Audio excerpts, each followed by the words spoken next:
c'est l'instinct. Faut être prêt, faut être vrai. Yo, check le son, un son qui cogne sec pour le DFCO. Mon équipe, mon respect, de Dijon à tout part, on débarque avec nos couleurs rouge et noir. On marque l'histoire. Sur le rinté, on est déterminé et je t'assure qu'on va rien te laisser. Pas des phaseurs au DFCO, une mi-temps et tu finis KO. On a toujours mouillé le maillot, pour le foot on est dans le tempo. DFCO, DFCO, pas de ralentir au DFCO, DFCO, DFCO, c'est plus qu'un club au DFCO. Amemo dollar, Amemo dollar, Amemo dollar, Amemo dollar, Amemo dollar. Pas de phaseur au DFCO, une mi-temps et tu finis KO. On a toujours mouillé le maillot, pour le foot on est dans le tempo.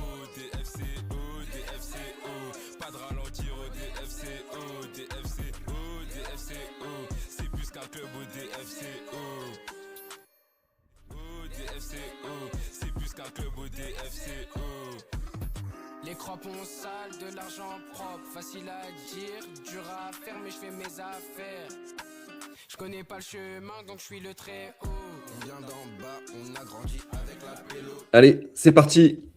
C'est le 16e bureau du presse. Normalement, c'est toutes les semaines, mais bon, on était un peu feignants là, les derniers temps. L'idée, c'est d'ouvrir le bureau, c'est de dire, j'ai pas de bureau, mais je vous l'ouvre. Et c'est d'entrer un petit peu dans les coulisses du club, notamment du DFCO, dont je suis le président. Et aujourd'hui, j'ai le grand plaisir d'être avec nos amis du Dijon Show, qui nous suivent et qui accompagnent le club depuis pas mal d'années. Et je pense que beaucoup connaissent le club. Et d'ailleurs, je voulais leur dire merci parce que tout le boulot qu'ils font, de mise en lumière et puis le travail rédactionnel, photo et ainsi de suite, c'est très cool. Donc, merci à eux. Et puis, l'idée, aujourd'hui, d'habitude, c'est moi qui pose des questions. Mais là, l'idée aujourd'hui, c'est de leur donner les clés, notamment donner les clés à Julien, donner les clés à Fabien et à Christophe pour que on revienne un peu sur la saison passée, puis qu'on aborde aussi la suite, le club, les différentes choses. Et je leur disais avant qu'on attaque qu'il n'y ait pas de questions taboues. Donc voilà, bienvenue à tous. Et puis salut les gars, salut Julien, salut Fabien, salut Christophe. Bonsoir Président, Salut. Ravi d'être ici effectivement avec vous. On va pouvoir un petit peu aborder tous les sujets nationaux et surtout peut-être un petit peu Ligue 2. Je pense que maintenant les gens ils ont commencé à s'y faire un petit peu. On est champion de national, on est promu et ça y est, on est de retour en Ligue 2. Ça va peut-être ça les perspectives les plus enthousiasmantes, mais peut-être revenir un petit peu sur cette saison. Quel autre mot que très réussi, Fabien, si tu penses à quoi toi? Franchement, on s'attendait on pouvait difficilement s'attendre à mieux. Oui, alors, on avait tous en tête l'objectif central, c'est qu'on voulait remonter parce que ça fait 3 saisons qu'on est en national, qu'on était en national, pardon, je vais mettre de l'imparfait. Et voilà, on avait tous très envie de s'extirper du bourbier quand même. Et puis, en cours de saison, on a quand même senti aussi que ça pouvait être mieux que ça, quoi, qu'on pouvait. Et donc là, oui, si on doit faire un bilan de cette saison, exceptionnel. D'abord, on est champion. Des titres, il n'y en a pas des masses quand même, au DFCO. Donc celui-là, c'est le plus beau titre qu'on a pu avoir. Meilleure attaque, meilleure défense, largement devant, une constance. J'ai même plus, tu vois, je suis comme tu dis, j'ai le classement. Je suis même plus sûr de moi. On a 5 points d'avance sur le deuxième, c'est ça? Ah oui. 7. Je crois, à la fin. Ouais. Tu vois, c'est derrière moi, là, je suis en train de me projeter déjà sur la Ligue 2. Non, mais c'est ce qu'on a dit, quoi. C'est une belle saison. Et puis, vous m'avez donné la parole, il ne fallait pas, Julien, il le sait. Il y a des points sur lesquels il faut qu'on insiste, parce que c'est aussi des points sur lesquels je pense qu'on doit pouvoir bâtir pour la suite. C'est qu'on a retrouvé une équipe, je vais le dire de façon un peu affective, mais on a retrouvé une équipe qu'on a envie d'aimer, déjà, premièrement. Et en réalité, ça n'a plus été le cas forcément de façon automatique les années précédentes, quoi. Il y a eu des groupes on avait moins envie de les aimer. Et ça, c'est important quand même. Et on a retrouvé une équipe avec quelque chose de l'ordre d'un état d'esprit collectif, alors, je sais qu'on entend le président et le coach parler de valeurs, de valeurs. On a retrouvé un truc comme ça qui font qu'on aime bien ce que cette équipe dégage sur le terrain. On aime bien, là, en ce moment, on a des insights qui sortent, là, parce qu'il y a les petites vidéos des dernières rencontres. Moi, je suis super fan de ça, parce qu'en fait, je suis super fan des séquences en inside, des causeries du coach, de la façon dont le groupe, dont on les voit vivre, quoi, un peu à côté des matchs. Et ça, pour moi, dans les éléments de bilan, c'est vraiment un élément central, quoi. Voilà. Le fait qu'on ait retrouvé ça, et je suis assez content, du coup, si on se projette pour la suite, que de fait, pour l'an prochain, on peut imaginer qu'on préserve beaucoup l'équipe existante. Alors, probablement pour d'autres raisons aussi, hein, que le président, vous n'êtes jamais caché du fait qu'il y avait aussi des raisons économiques. Voilà, on va pas recruter des top joueurs de Ligue 2, mais je suis Ça assez n'a pas trop content. réussi par le passé, Oui, recruter des top joueurs de Ligue oui. 2. La dernière fois qu'on a fait ça, on est descendu quand même, hein, après, donc on le sait, quoi. Mais je suis assez content de savoir que voilà, ces mecs ont gagné le droit de jouer en Ligue 2, ils vont jouer en Ligue 2, il y en a qui ont déjà joué en Ligue 2, il y en a d'autres qui vont découvrir le niveau. Mais je suis plutôt confiant sur la suite, précisément parce qu'on sent qu'on a un groupe qui est quand même globalement qui a l'air sain, et avec des... Voilà, on a vu des mecs mouiller le maillot, il y a des cadres aussi qui sont là, qui sont, me semble-t-il, en capacité d'emmener ce groupe et qui ne sont pas en pré-retraite. Je veux dire, on en a vu des pré-retraités chez nous aussi, on en a vu passer. Donc voilà, il y aurait bien d'autres choses à dire sur le bilan, mais je vais laisser la parole à mes petits camarades un peu, quoi. Ouais, Christophe, toi, tu t'attendais à ce qu'on soit champion au coup d'envoi de la saison, ou au moins qu'on soit promu? Non, parce que la dernière fois que j'ai dit qu'on allait, dans un moment d'euphorie complet, qu'on allait être champion, c'est quand on avait joué à Metz en Ligue 2, qu'on était premier, et la suite, bon, voilà. On en parlera pas. 2022-2023, c'est ça? Ouais. Ouais, tout à fait. C'était fin août, il me semble. Non, bon, ça aura mis que presque 4 ans. C'est pas grave, c'est pas grave. Non, je m'attendais pas à ce qu'on soit champion. Je sais pas si je m'attendais vraiment à ce qu'on monte non plus. Je savais que ça allait venir. Dès le début, non. Mais c'est vrai que petit à petit, on s'y fait à l'invincibilité. Alors, on a perdu des points, on va dire, entre guillemets, bêtement, ci et là, avec de nombreux matchs nuls, mais c'est pas non plus un championnat facile. On l'a vu, on l'a su, contrairement à d'autres clubs peut-être qui vont aussi en faire les frais cette année, qui sont descendus de Ligue 2, qui vont se dire on n'est pas un club de national, enfin de Ligue 3 maintenant. Donc ça va le faire. Bon, potentiellement non, parce que c'est un championnat qui est quand même très relevé, qui est très difficile, où tout le monde peut battre tout le monde. On l'a vu notamment avec cette défaite entre guillemets cinglante à Châteauroux, où on est pourtant archi favori, où on peut verrouiller la montée en Ligue 2. Bon, ça fait partie des Il vient de aléas, taper mais, Sochaux la semaine d'après aussi, hein. Merci, ouais, oui. merci d'avoir joué le jeu, franchement. Merci à eux. Bon, ça fait Ouais. qu'on est couronné champion à l'extérieur. Est-ce que c'est vraiment un scénario idéal? Je ne sais pas. Mais l'important, voilà, bon, il y a le poncif, l'important c'est les 3 points, l'important c'est d'être champion, que ce soit chez nous ou au Puy, ça c'est pas grave. Mais je suis entièrement d'accord avec ce que disait Fabien. On a retrouvé un groupe attachant. En même temps, j'ai envie de dire, on a retrouvé vraiment un groupe. On a retrouvé, je ne veux pas dire qu'on avait perdu le club, mais on a retrouvé aussi quand même beaucoup de stabilité. Le fait qu'on ait un groupe qui a peu évolué entre l'année précédente, cette année, et a priori ce sera le cas également en Ligue 2. Un coach qu'on a gardé plus d'1 an aussi. C'est tout ça en fait. Il ne se passe pas de renouvellement d'identité, mais on retrouve un peu le DFCO qui a connu aussi, on va dire, ses grandes heures. Alors là, c'était nos grandes heures en national, ce sera peut-être nos grandes heures en Ligue 2. Pas dire qu'on va être champion de Ligue 2 l'année prochaine, hein, faut pas déconner, il faut être réaliste, il faut être lucide. Mais on sent que ça travaille bien, qu'il y a une bonne ambiance, on s'attache à tout ça, et de toute façon, ça parle d'eux-mêmes, tous ces efforts mis dans la communication, ces insides, les lives que vous proposez du coup toutes les 2 semaines à peu près avec le bureau du presse, tout ça, tout ce qui est fait pour améliorer la communication autour du club, parce que Dijon n'a jamais été une très grande ville de foot. On sent quand même qu'il y a de nouveau cet attachement, cet amour du public qui est revenu à Gaston Gérard sur les dernières journées. C'est peut-être pour certains par opportunisme, parce que c'est plus facile de venir quand on joue les premiers rôles que quand on est entre guillemets dans la merde.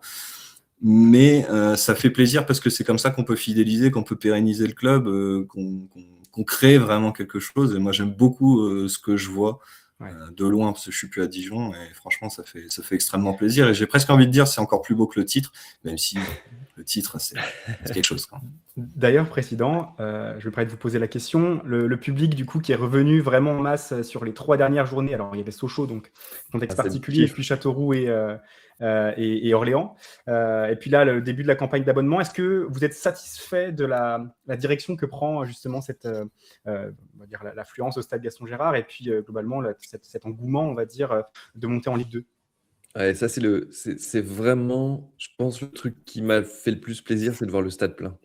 Parce qu'en fait, le stade plein, c'est le résultat d'énormément de boulot de toutes les équipes, administratives et tout, et puis de ces résultats sportifs. Et finalement, c'est ce que vous disiez tous, c'est que, on sent, en fait, c'est une forme d'amour qu'on sent qui revient vers le club. Et donc ça, c'est cool. Et d'ailleurs, on parlait pas mal de la série.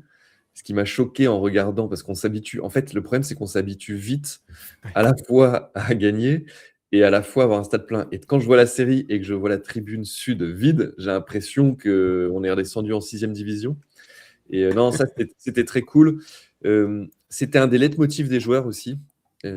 Quentin Bernard le disait, et j'ai même des souvenirs de la saison d'avant, où il disait aux joueurs, il haranguait les autres joueurs en disant « Les gars, il faut qu'on continue parce que vous verrez quand le stade sera plein et qu'on jouera la montée, ça va être incroyable. » Et au fond, je pense que c'est aussi pour ça qu'ils font ce métier, c'est pour ça qu'on aime le foot, c'est pour ses émotions. Donc c'est ça qui nous botte. Et moi, ce qui me plaît dans ce que vous dites, c'est que c'est en fait, au fond, à Dijon, et je l'ai dit pas mal de fois, on n'est pas une terre historique de foot. Alors j'espère qu'on va se créer une identité, qu'on va se créer une histoire, qu'on va avoir des titres, qu'on va faire tout ça. Mais du coup, la seule chose qu'on peut faire dans la capacité de nos moyens, c'est de ne pas se défausser, c'est de se battre et d'avoir des vraies valeurs. Et de créer un groupe auquel les gens s'attachent. Au fond, c'est plus important, pas de gagner des titres, mais pas loin, parce que la réalité, c'est que moi, la grande peur que j'ai aujourd'hui, c'est qu'on a été trop mal habitué l'an dernier. C'est-à-dire que meilleure attaque, meilleure défense, on gagne, on a le titre.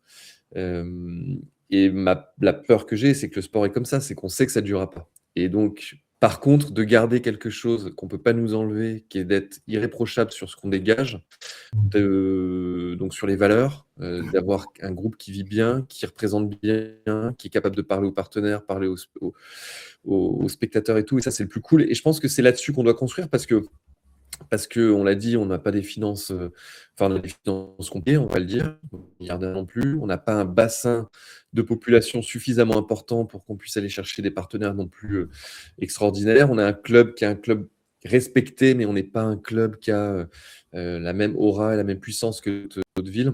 Et donc, de fait, il faut qu'on trouve d'autres choses. Et je pense que les autres choses sur lesquelles on bosse, c'est d'être dans le temps long, donc d'essayer, je dis bien d'essayer, parce que ça ne se décrète pas, de garder l'entraîneur le plus longtemps possible pour construire avec lui. Et je suis super content parce que la relation Sur le mode up. Streamlab qu'on avait avant passait par OBS, mais franchement, c'était instable. Ouais. Ah oui, d'accord. Ah, c'est relancé. On est de nouveau en live. Jamais de problème avec Streamlabs, mais... Ouais. Mathéo, si tu m'entends, si tu peux me dire où on en était, ça évitera que je raconte 3 fois les mêmes choses pour tout.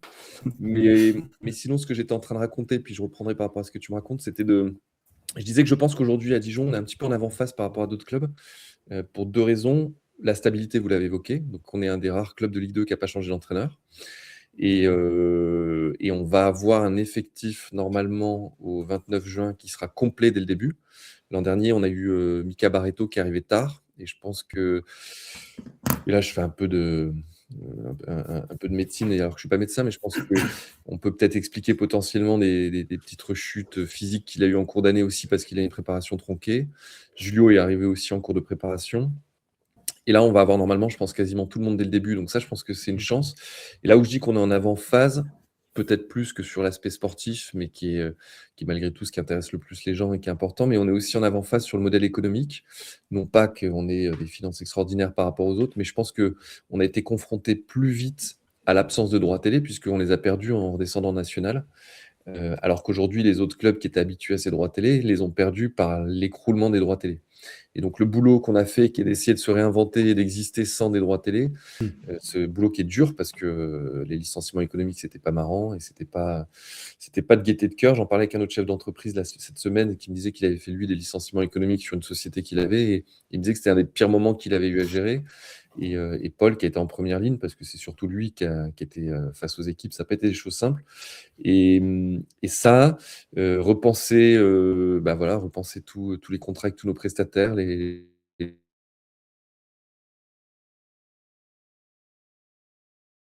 rechallenger sur les prix qu'on payait, bien avec des moyens.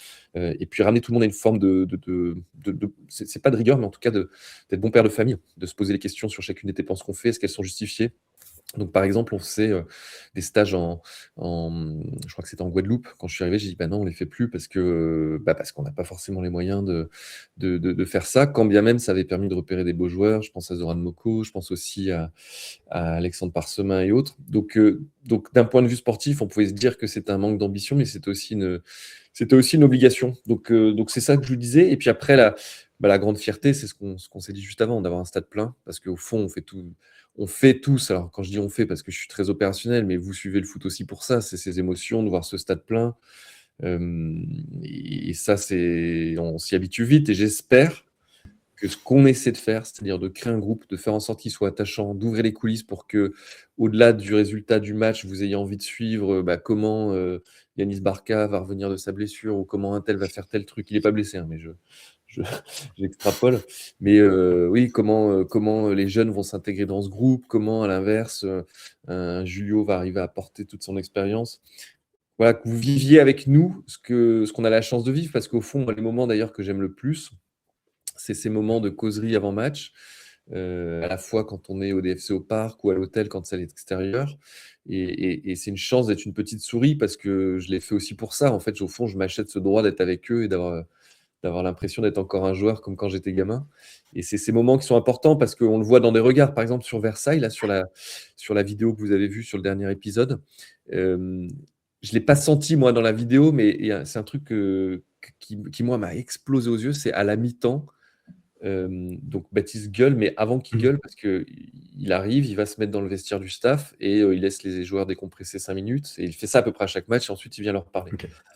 Mais les 5 minutes avant, je sens une équipe complètement apathique, complètement à côté de la plaque. On les sent complètement déconnectés, pas du tout là. Et moi, là, je me dis, putain, ça va vraiment, vraiment pas le faire. Et le discours que vous avez vu musclé, voilà, il a fait son œuvre, il a permis de relancer, dynamiser le truc. Et puis à un moment, alors qu'il n'a pas été capté en vidéo, je ne sais pas si on le verra, parce que Canal+ nous a suivis toute la journée avec les gars de Versailles. Et à un moment, peut-être qu'ils l'ont capté. Et j'en ai parlé avec Wally, parce que je ne sais plus, avec Wally, je dis, mais de toute façon, ce n'est pas mon rôle de parler aux sportifs. Puis Wally me dit, bah si, l'autre fois, vous avez parlé aux sportifs. Et effectivement, c'est une des rares fois où je suis intervenu. Des fois, j'interviens après les matchs. Mais là, en fait, il y a une image qui m'a frappé, c'est que, et souvent, quand vous êtes président aussi, vous êtes impuissant. Moi, je ne joue pas, je ne suis pas coach, c'est pas moi de leur dire de faire tel ou tel truc. Mais des fois, vous vous dites, bah tiens, j'aurais peut-être dû parler.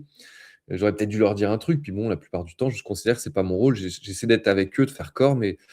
Et puis là, je sais pas, bon, puis je dis rien. Puis après, on part dans le couloir. Et là, il y a une scène assez drôle, où en fait, mais qui est assez marquante, où en fait, vous avez les joueurs de Versailles qui sortent de leur vestiaire, qui sont suivis par 3-4 caméras, plus les assistants et tout. Et nous, nos joueurs qui attendent pour entrer sur le terrain, qui les laissent passer un peu comme si ils avaient la priorité. Ouais. Et je me rappelle, je sais pas pour. Et la scène me marque. Et là, je leur gueule un truc du type on va pas être les figurants de leur putain de série. Puis je gueule comme ça. et rien, parce que c'est pas pour ça qu'à un moment donné, on a repris le truc. Mais c'est ces coulisses-là qu'on a envie d'ouvrir, qu'on a envie de vous raconter, pour que vous ayez les micros, les toutes petites histoires, et que vous vous attachiez à ça. Parce qu'au fond, on a besoin que le stade soit plein, parce que quand le stade est plein, du coup, on a des demandes de partenaires qui se disent que c'est the place to be, parce que évidemment, c'est comme une boîte de nuit. Quand la boîte de nuit elle est pleine et qu'il y a du monde sur le trottoir, on a envie d'y être. Quand c'est tout vide, on n'a pas envie d'y aller. Pareil pour un resto. Et donc le monde amène le monde. Et donc c'est ça qu'on fait, c'est ça qui fait plaisir.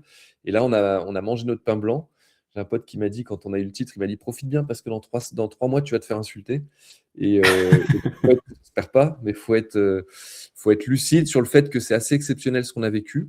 Pour autant, je m'interdis rien. C'est-à-dire que peut-être qu'on va claquer les dents jusqu'au dernier match l'an prochain, et puis peut-être qu'on fera comme Le Mans. En tout cas, je m'interdis rien. Ce qui est certain, c'est que quand on est à ce niveau de compétition, en Ligue 2, quand on a fait les carrières qu'ont eu certains de ces joueurs, quand on a l'ambition pour les tout jeunes qui nous rejoignent, on doit avoir peur de personne et je pense qu'on aura notre carte à jouer. Et que parce qu'on est des compétiteurs, on doit entrer sur le terrain en se disant que chacune des équipes, chaque adversaire, on peut le battre. En tout cas, moi, c'est comme ça que je le vois, tout en restant très humble. C'est-à-dire qu'autant l'an dernier, on visait la montée, c'était vraiment l'objectif. Il n'y avait aucun débat là-dessus. Et sans se l'être avoué, parce que c'est marrant, hein, en cours de saison, on en a parlé avec Paul et avec Baptiste, et chacun, on avait un peu tous en tête de se dire pourquoi on n'irait pas chercher le titre. Et ça, on ne se l'était pas avoué, ce n'était pas un objectif, mais ça arrive au fur et à mesure. Mais ça, c'est l'esprit de compétition. Et je pense que parce qu'on a un groupe qui est sain, qu'on est en train de renforcer là où on pense qu'il y avait besoin, je pense qu'on aura vraiment notre carte à jouer. On a un groupe qui se connaît, il y a un système de jeu qui est connu, il y a un staff qui est en place, ça bosse bien. Et donc comme ça, je suis plutôt, j'ai envie de dire que pour l'instant, passe un été plutôt serein. Pour autant, ça se trouve, en septembre, on en reparlera et on rigolera jaune. Mais voilà un petit peu mon sentiment par rapport à ce que vous disiez. Ouais, je reprends un commentaire de Benjamin sur Twitch qui dit que s'il y a certains joueurs comme Chouchan qui continue sur sa bonne fin de saison, qu'Adel revient en forme de sa blessure, que les jeunes poussent aussi un peu tout le monde vers le haut, c'est vrai qu'il peut y avoir aussi cette belle osmose un petit peu de groupe. Un groupe, j'ai l'impression, qui sera quand même plus étoffé que l'an dernier, même s'il y avait beaucoup de jeunes qui s'entraînaient déjà avec le groupe pro. Maintenant, ces jeunes, ils ont un statut. Et à la fois dans la politique de viabilité en fait du club et dans l'idée de faire du profit aussi, parce qu'il faut au moins revenir à l'équilibre grâce au marché des transferts, j'imagine, Président. C'est intéressant ce que tu dis, parce que c'est une des... En fait, l'an prochain, on va devoir, mais comme tous les clubs quasiment, à part quelques exceptions, faire un grand écart entre la performance sportive de court terme et une plus-value à moyen terme sur des joueurs, puisque le centre de formation, que vous ayez en tête, le coût pour le club chaque année, en termes de dépenses, c'est 2,5 millions. Et en termes de revenus, les deux revenus qu'on obtient du centre de formation, le premier, c'est de faire intégrer des jeunes dans nos équipes pro sur des salaires plus bas, puisqu'on les signe tous à la charte. Donc ça coûte moins cher qu'un joueur confirmé. Ça, c'est le premier gain, mais ce n'est pas suffisant. Le gain suivant, c'est de pouvoir faire des transferts. Et donc Baptiste le sait. Et pour autant, on va privilégier le niveau de compétition. C'est pas parce qu'on a 19 ans, 17 ans qu'on aura une priorité. Et ce sera eux. On aura deux enjeux l'an prochain. On aura cet enjeu que ces jeunes aillent chercher leur temps de jeu et le méritent. Ouais. Et parce que devant eux, les autres vont pas laisser leur place. Et puis on aura l'autre enjeu que ces cadres du vestiaire. Et j'ai aucun doute là-dessus, soit pas comme vous l'évoquiez dans un scénario de pré-retraite en se disant ça y est, on a réussi, on est remonté en Ligue 2. Et ça, j'y crois pas parce que je pense que pour eux, ça serait un gâchis extraordinaire. J'en parlais avec un copain qui supporte la JOCR, que j'avais rencontré pendant mes études à Paris et je mangeais avec lui à midi, et qui connaît du coup Quentin Bernard, qui a joué dans les deux clubs, et qui me disait, il me dit mais tu crois pas qu'il fait la saison de trop et tout, et j'en sais foutrement rien, mais j'ai quand même une conviction, je le pense pas, parce que ce serait trop con de faire cette saison de trop quand tu viens de faire une telle saison. Ouais. Et je suis convaincu, et moi c'est assez drôle parce que ceux qui ont le plus d'ambition aujourd'hui, c'est les cadres du vestiaire. Ouais, c'est fou. Hein. On l'a ressenti, hein. On l'a ressenti qu'il voulait continuer, qu'il voulait poursuivre. Je ne sais pas si on peut considérer Lenny Montfort comme un cadre, mais je sais aussi qu'il y a une grosse déception au moment parce qu'il lui voulait prolonger l'aventure, même si c'était encore en doublure de Paul Delecroix. C'est un crève-cœur, ce sujet. Comment vous avez géré ça, ouais. Écoute, c'est un crève-cœur. En fait, il y a déjà un premier constat, c'est qu'on a 4 gardiens pour 3 places. Et donc ça, c'est le premier point, c'est qu'on a Laurent Weber qui nous dit, aujourd'hui, j'ai 4 gardiens, puisque au début de saison, il y en avait 3, mais que Enzo Ketterle fait une super saison. Et on se retrouve en cours de saison avec 4 gardiens. Un qui finit meilleur gardien de National, Paul.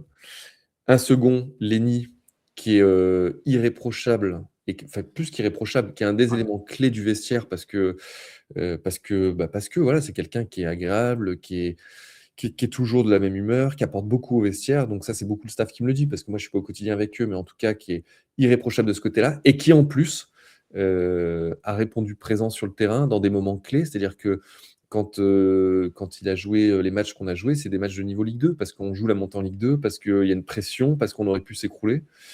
En parallèle, tu as donc Enzo Ketterle qui fait une super saison en N3, qui a beaucoup de qualité, qui est dans un... Dijonais déjà, c'est une grosse qualité. Voilà. Et en plus, mais pour autant, c'est pas pour ça qu'on l'a fait. Et puis, tu as un quatrième gardien, enfin quatrième pas dans l'ordre, mais en tout cas dans le nombre de gardiens, qui est Ilan Marie-Rose, qui a fait quelques sélections avec les équipes France Jeunes, qui a fait un gros parcours en Gambardella, qui a du potentiel, qui connaît bien Laurent Weber. Et donc, tu as tous ces choix. Donc, il y a déjà une première question qui est de se faire un choix sur on va devoir garder que 3 gardiens. Et ce qui nous amène, il y a 2 choses qui nous amènent à la décision de ne pas prolonger Lenny, et qui est une décision difficile parce que sportivement, il mérite de rester avec nous. Le premier point qui est le plus important, c'est le point économique. Et c'est injuste parce que c'est comme ça, mais c'est qu'aujourd'hui, quand on se pose la question de se dire, avec Laurent Weber, est-ce qu'aujourd'hui, une triplette avec Enzo et Ilan, tu es à l'aise? Il nous dit oui. Est-ce qu'une triplette avec Lenny et un autre gardien, tu es à l'aise? Évidemment oui. Donc, on part du principe que globalement, on a notre titulaire et que derrière, Laurent est à l'aise avec les autres joueurs. Ilan, c'est l'avenir. Donc, on est obligé de le garder. On a fait un pari en faisant un contrat avec lui. Donc, la question se fait surtout entre Enzo et Lenny. Au moment où on se parle, je pense que Lenny est au-dessus parce qu'il a plus d'expérience. En termes de projection, Laurent a une vision assez équilibrée sur les 2 joueurs et en tout cas est très à l'aise avec Enzo. Et après, il y a une question de coût. Et ça, c'est 80% de la décision, c'est ça. Et donc, c'est triste, mais on est obligé. Et moi, j'ai la responsabilité de faire ce choix difficile. Et d'ailleurs, c'est le seul entretien que j'ai fait avec un joueur cette année, c'est avec lui. Parce que j'ai été lui dire ce que je suis en train de vous dire, parce que la plupart de la responsabilité de la décision est la mienne. Et elle n'est pas du tout liée à un comportement, au contraire, qui n'est pas le bon. Et elle n'est pas du tout liée à une mauvaise performance. Et il y a 20% de la décision, et ça, il n'a pas voulu l'entendre, et je le comprends. Ce n'est pas du tout une critique que je fais, parce que pour le coup, la discussion s'est passée très bien. Il y a 20% de la discussion, et je le redis encore, où nous aussi, on a considéré, mais ça ne nous concerne pas, et c'est pour ça qu'il nous a dit, les gars, ça ne vous regarde pas, il avait raison de nous le dire, c'est que je pense que c'est la meilleure chose, c'est faux, mais je pense qu'au fond, ça sera potentiellement une très bonne chose pour lui. Et aujourd'hui, on a appris qu'il signait à Bourg en Ligue 3. J'espère que c'est pour être titulaire. En tout cas, il le mérite et je ne vois pas comment il irait là-bas sans être titulaire. Oui. Et je pense que c'est le meilleur truc qui peut lui arriver dans sa carrière. Parce que de rester numéro 2 derrière Paul, on n'aurait prolongé que d'1 an. Et dans 1 an, on se serait reposé la question. Et si Paul, par chance, n'est pas blessé cette année, il aurait eu peu de temps de jeu, donc on aurait eu peu de conviction sur une projection avec lui en Ligue 2 ensuite. Donc c'est toutes ces choses qu'on jouait. Et puis, on ne sait pas de quoi demain est fait. Peut-être que, enfin, Paul, on le sait, il n'est pas éternel, comme tous les joueurs. Lenny aura fait une saison pleine en Ligue 3 et je lui souhaite. Et s'il reste sur des rythmes de performance comme ça, on n'est pas à l'abri un jour de se recroiser. Alors, je ne suis pas en train de dire que c'est prévu. Ça se trouve, ça n'arrivera jamais, mais en tout cas, on ne le sait pas. Mais donc ça fait partie des choix qui sont difficiles parce que autant quand il y a quelqu'un qui se comporte mal, c'est beaucoup plus facile. Quand il y a quelqu'un à qui on tend la main et qui ne vient pas, c'est frustrant pour nous, mais c'est le jeu. Là, en l'occurrence, on ne pouvait pas lui reprocher. Ce qui a été dur, il faut aussi le dire, c'est qu'on a fait le choix, et je lui ai dit aussi, et je l'ai assumé devant lui, on a fait le choix alors que la décision avait été prise avant de lui annoncer qu'à la fin. Donc, on a privilégié le collectif plutôt que sa situation individuelle, en considérant que si on lui avait annoncé plus tôt, et lui nous a dit que ça n'aurait pas été le cas, en disant « mais ça n'aurait pas changé mon comportement », on a fait le choix de lui dire qu'à la fin, et ça, je m'en suis excusé auprès de lui. Enfin, je ne m'en suis pas excusé parce que je ne regrette pas cette décision. Si c'était à refaire, je la referai. Mais j'ai compris et je sais que c'était difficile. Et on pense que c'était la meilleure chose à faire. Et lui considère que ça ne l'a pas forcément aidé. Moi, je lui dis, je pense que c'est l'inverse parce que si tu l'avais su, tu n'aurais pas forcément été dans les mêmes dispositions et peut-être que tu aurais fait des moins bons matchs et que certes, tu aurais pu travailler le lobbying en amont avec d'autres clubs en amont, mais que les performances auraient été moins bonnes. Et je pense qu'au fond, ce qui est le plus important, c'est qu'aujourd'hui, sur son CV, c'est un joueur qui est capable de dire qu'il a tenu des matchs avec 15 000 personnes dans un stade avec une forte pression et qu'il l'a fait haut la main. Et quand on voit l'amour des supporters, là je voyais les commentaires aujourd'hui sur sa signature, le fait que vous me posiez la question aujourd'hui, ça montre bien que c'est quelqu'un qui a marqué le club positivement et cette montée, on lui doit en grande partie. Effectivement, et je crois avoir vu globalement, peut-être c'est un article du Bien Public, je vais citer mes sources en tant que journaliste, mais qui disait que l'idée c'était quand même de miser sur effectivement les joueurs cette année, miser sur les joueurs qui se projettent au club et qui veulent en tout cas donner du temps au DFCO, c'est-à-dire 2 ans minimum de contrat pour, on va dire, les joueurs qui sont dans la force de l'âge, ou en tout cas qui sont sur une trajectoire ascendante, pour pas avoir des situations comme Ismaïl Diallo qui part gratuitement pour la Ligue 1 cet été. Exactement.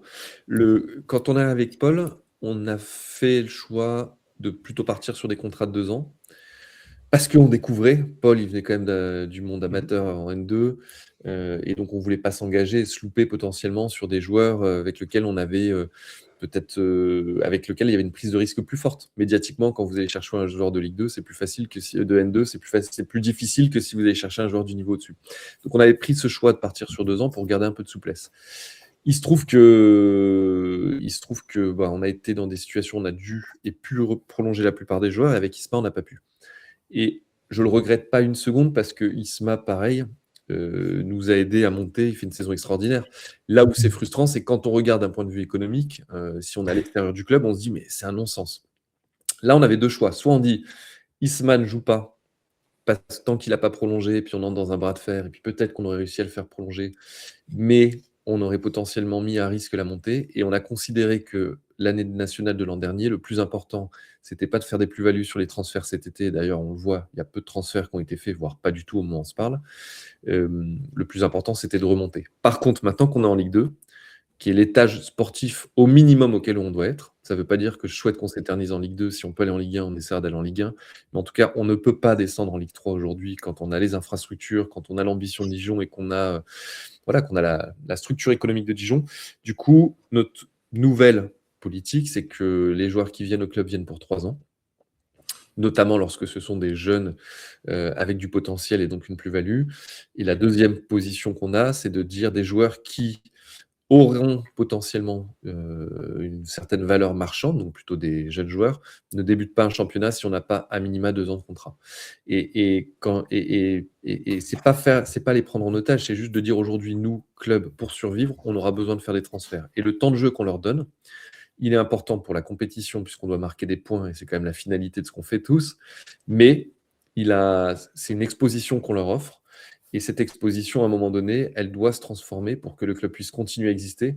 Et c'est pas ma passion. Moi, je préférais qu'on ait que des cas comme Jordan Marié avec des jeunes qu'on a formés qui restent. Mais ce football romantique, il faut aussi s'avouer qu'aujourd'hui, il peut pas exister et que si on reste arc-bouté sur ce romantisme fou, et je pense que Dijon, on a beaucoup de chance parce que c'est pas un fonds d'investissement qui est aujourd'hui la tête du club. Je suis pas là pour gagner de l'argent. Je suis pas là pour un projet immobilier. Je le fais vraiment par passion.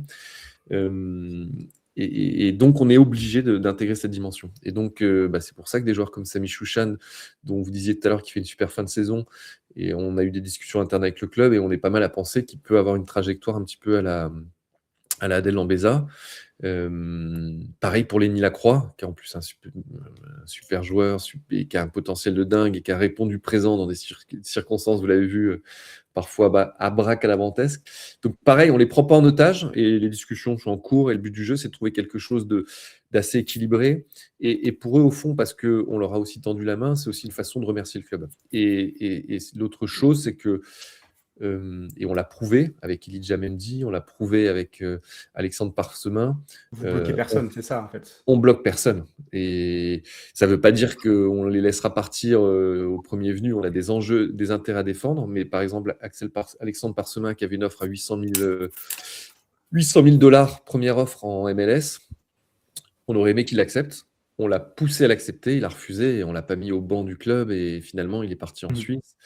Et donc pareil pour Elijah. Quand Nancy nous appelle, moi je dis Elijah il est intransférable. Et puis quand au fur et à mesure l'offre devient de plus en plus irrefusable pour vous et que le joueur, vous sentez que dans sa tête vous allez casser quelque chose si vous le forcez à rester et que le groupe vous dit il faut le libérer, puisque Quentin Bernard m'a dit mais il faut le laisser y aller, on fera 100. Et du coup, on trouve une solution intelligente et on fait en sorte d'avancer. Donc, on sert aussi de ces exemples pour montrer qu'on n'est pas dans une démarche punitive, mais qu'on nous doit défendre nos intérêts et tout ça dans l'intérêt du club. C'est peut-être qu'un hasard, mais vous rendez compte que vous parlez beaucoup de Quentin Bernard, nous a dit que il nous a donné son impression que est-ce que c'est pas lui aussi un petit peu l'adjoint de Paul Fauvel? Non, du tout. Non, la réalité, c'est que Quentin, en fait, ce qui se passe dans un groupe, c'est que déjà, vous avez le capitaine qui a un rôle important et que Quentin, par son caractère, par son poids dans le vestiaire, assez souvent, on l'a questionné. Et donc là, par exemple, sur le cas Elijah Mendy, j'avais demandé à Baptiste, je dis tiens, à la fin de l'entraînement, on se met en visio tous les 4 et je voudrais l'avis de Quentin. Et Quentin a un rôle clé dans le vestiaire. Il y a comme ça un petit groupe de 3-4 joueurs qui sont un peu les représentants du vestiaire et Quentin en fait partie. Et donc, mais non, c'est pas Quentin qui fait il nous suit sur pas l'oreille tous les choix tactiques. Mais tu vois, les mêmes discussions, j'ai eu aussi des discussions comme ça, mais c'est des bribes de discussion on parlait de Julio tout à l'heure. C'est intéressant ça que je vous le dise parce que là, quand on arrive en Ligue 2, moi le premier, je découvre, on me dit bon, comment ça va se passer, comment vous sentez les choses? Et Julio, il me dit, mais moi je pense qu'avec le groupe qu'on a, on peut viser les barrages. Mais il me le dit pas à l'esbrouf, il me dit pas, alors peut-être qu'il est complètement à côté de la plaque, mais il me le dit parce que je pense pour 2 raisons. Je pense qu'il en a envie et il en a l'ambition. Et 2, parce qu'il considère que ce qu'il a vu dans cette équipe est suffisamment solide pour se projeter. Parce que je lui disais un petit peu cette question sur l'ossature. L'ossature, on garde la même ossature, tu as de l'extérieur, et puis on fait signer beaucoup de jeunes, puis on fait signer des joueurs de Ligue 3. La lecture, ça peut être manque d'ambition, pas la capacité de faire autrement, on va redescendre immédiatement, ainsi de suite. Donc moi aussi, je suis pas sûr de mon coup à 1000%, donc je questionne un peu les joueurs du vestiaire, les joueurs cadres, l'entraîneur, le staff, et je leur demande un peu comment ils sentent les choses. Et c'est intéressant d'avoir le recul parce que c'est pas moi qui leur dis les gars, on va jouer le tableau, hein, ça va le faire l'an prochain. Ils me diraient oui pour me faire plaisir. C'est eux d'eux-mêmes qui disent non, franchement, il y a un truc à faire. Après, moi, je suis assez d'accord avec Julio. Enfin, je ne sais pas si on peut viser les barrages, mais en tout cas, on a aussi des avantages. Moi, ce groupe, il a des qualités, de toute façon, footballistiques, hein, j'entends, y compris techniquement. Ils ne vont pas forcément faire tâche en Ligue 2. Et puis, c'est un groupe qui est constitué avec un projet de jeu qui est déjà maîtrisé. Ça, c'est des sérieux avantages aussi, quand même, dès le début de saison. Tu as un ensemble de mecs qui sait à peu près comment on joue. Tu n'es pas en train d'attendre des arrivées mi-août de joueurs, le temps qui, alors avec les problèmes de prépa qu'on a même eu l'été dernier pour certains joueurs. Hein. Donc oui, c'est un avantage. Et puis il y a dans les profils que le club a pris, c'est quelque chose qu'on faisait du temps d'Aloglio et Delcourt. Hein, quand on est monté en Ligue 1, on était allé chercher des mecs revanchards, on retrouve un peu cet ADN-là. Enfin, pour nous, ça devient un ADN du club. Tu as des mecs revanchards, ils ont gagné leur montée en Ligue 2. C'est des mecs qui auraient pu jouer ou même qui ont fait quelques entrées en Ligue 2 ou peut-être même en Ligue 1, la Croix. Je me demande s'il n'est pas. La Croix, il a fait quelques bancs à Metz. Je me demande même s'il n'a pas joué. Il a fait bancs à Metz quand ils étaient en Ligue 1, je crois. Enfin, bon, en tout cas, les mecs, ils ont touché du doigt, ils remontent. Moi, je suis plutôt confiant. Je me dis, ces gars-là, voilà, je pense qu'ils vont se bouger, quoi. Hein. Ils ont une deuxième chance qui se présente à eux, et ça, c'est une sacrée force. Je regardais le chat aussi. Ils sont sur la pente ascendante. Moussa Fati qui disait dans un live, je sais plus quoi, chez un ami à lui de Toulouse, il disait que l'été dernier, il aurait pu signer. Alors, c'était où? C'était au Mans, je crois. Donc, il aurait pu être en Ligue 1 à l'heure où on parle. Cet hiver, il y a Boulogne qui s'était renseigné, mais il avait encore un contrat. Et je crois que vous étiez encore au coude à coude avec Boulogne pour Fati à cet été. Donc, voilà, c'est des joueurs qui étaient amenés, même s'ils viennent de Ligue 3, ils étaient amenés à jouer en Ligue 2, voire plus haut, mais voire plus haut dès cet été, quoi. Donc, c'est pas non plus des inconnus. Hein, c'est des profils qu'il faut prendre à ce moment-là. T'attends un an, alors après, ils ont percé. Tout le monde se dit lui, il faudrait le prendre, mais c'est trop tard parce qu'économiquement, c'est plus pareil, quoi. Enfin, ces enjeux-là, ils se comprennent aussi, donc c'est bien de. Mais je voyais dans le chat tout à l'heure quelqu'un qui disait oulala, il va y avoir une grosse Ligue 2, parce qu'en fait, il y a plein de gros noms. Moi, alors, pourtant, je suis un bon suiveur du foot. Moi, je ne suis pas en capacité de vous dire si tous les effectifs des gros noms sont des gros effectifs. J'ai même un peu de doute, quoi. Hein. On nous l'a vendu avec le Stade Malherbe de Caen, et bon. Valenciennes, voilà. On l'a vu. Hein, non, puis il y a pas mal. Et puis beaucoup d'instabilité. Hein. Enfin, je veux dire, c'est ça, en fait. Entraîneur. Donc, je pense que ça va jouer aussi, l'instabilité. Le Red Star perd son entraîneur. Ah oui, c'est vrai. Je m'y attendais pas du tout, ça, ouais. Alors qu'en plus, ils avaient un bon projet, le Red Star, quoi. Donc, c'est pas simplement des noms ou des joueurs qui auraient déjà joué. Enfin, moi, je l'ai dit, je l'ai même écrit dans le bilan qu'on a publié. Hein, mais des joueurs qui connaissent le niveau, on en a déjà en réalité dans le vestiaire. Et notamment, on a toute la colonne vertébrale de l'équipe. Si on regarde bien, avec Quentin, je ne sais pas s'il sera titulaire en défense, mais en tout cas, il est là. Il y a Paul Delcroix derrière. Tu as Marié au milieu de terrain qui connaît quand même super bien le niveau. Devant, tu peux mettre Julio. Tu as une espèce de colonne vertébrale comme ça. Tu peux avoir un cadre sur chaque ligne. Je ne sais pas si vous l'avez vu, mais en milieu, il y a un truc que j'attends depuis un moment qu'on n'a encore jamais eu. C'est Barreto, milieu offensif, Paul Bellon, point de basse, Ouais, Adel et Jordan relayeur. c'est Les la- 4 fantastiques que tu appelais, Jordan, non? c'est Un ouais, tweet que tu nous avais fait. oui, Non, c'est ça. C'est C'est jamais produit encore. Et même trois d'entre eux, Titi. c'est seulement un tiers de la saison. Oui, c'est ça. Ouais. C'est vraiment, on n'a pas pu compter Il y avait sur une eux. stat comme quoi, quand il y en avait 3 sur les 4 qui étaient alignés, on avait dû. 0 défaite on et, avait pris quasiment tous les points qu'on pouvait prendre. Ouais, c'est ça. C'était C'était quelque chose comme 7 victoires sur 9 ou un truc comme ça. Mais c'est un truc de Pour fou. moi, ça, c'est un milieu qui fait pas du tout tâche pour la première partie de tableau de Ligue 2. Hein. Alors, je suis très curieux de voir ce que ça va donner pour Paul Bellon, parce qu'on l'a jamais trop vu à ce niveau-là encore, même si il a un parcours, il a failli percer, mais bon, il aurait fallu qu'il sorte en Ligue 1, si je dis pas de conneries. Hein, mais pour les autres, on n'est pas très inquiet. Et c'est vrai qu'il y a Michael Barreto aussi, qui connaît bien le niveau. Donc oui, ce milieu-là, on espère bien qu'ils vont pas trop être tous défendus en même temps, là, histoire qu'on puisse les voir jouer. Non, et puis défense centrale, on nous posait une question sur Walid Diouf et Jean Griot. Jean Griot, qui est le défenseur de Bordeaux qu'on avait ciblé. Est-ce qu'on a des regrets? On n'a pas de regrets parce que pour le coup, Wally a fait une excellente saison. Et puis au-delà de ça, pareil, quelqu'un qui humainement, enfin voilà, vous pouvez parler avec, même son entourage. Enfin voilà, c'est des éléments qui sont pas anodins.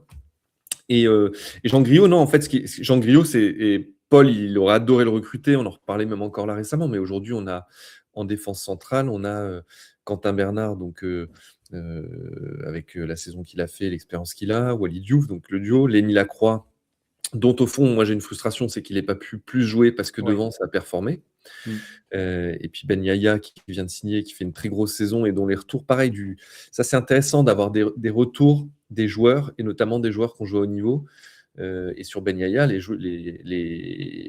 encore Quentin, vous allez croire que c'est Quentin dit, franchement, c'est un joueur impressionnant. Et d'ailleurs, Quentin, la première saison sur Adel Lambeza, nous disait, mais ce mec a rien à foutre là, il doit être en ligne sur le terrain, en match, c'était pas abouti, Ouais. c'était et donc Ben Yaya, on a Djadja qui a signé son premier contrat pro et pareil qui peut apporter beaucoup de puissance et puis on va avoir encore une recrue qui va arriver donc en défense centrale. Donc on a vraiment je pense qu'on va avoir des cartouches, on va avoir du choix sur quand même pas mal de postes parce que là on parlait des relayeurs, mais donc vous voyez que dans les 4 dont on a parlé en milieu, enfin des relayeurs et des milieux, sur les 4 dont on a parlé, on a pas parlé de Brandon Ndesi qui pareil vient de N2, donc il y a eu une année d'atterrissage, c'est-à-dire que je pense qu'il peut exploser l'an prochain. On a Samy dans la même logique, Chouchan, et puis le jeune Ilan Aka.